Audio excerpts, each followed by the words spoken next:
have a dream that my 4 little children will one day live in a nation where they will not be judged by the color of their skin, but by the content of their character. At Memphis Shelby County Schools, Black history is everywhere. It's on our walls with murals honoring the Memphis 13, the 13 pioneering students who desegregated Memphis public schools. It's in our classrooms, including African American history courses that each year enrolls thousands of high school students district-wide.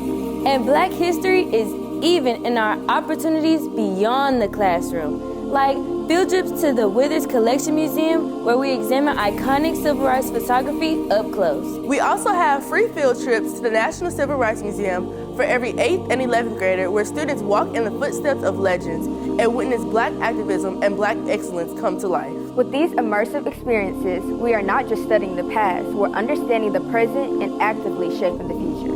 Because at Memphis Shelby County Schools, Black history isn't just a month-long observance, it's the story of us. And together, we're writing the next chapter.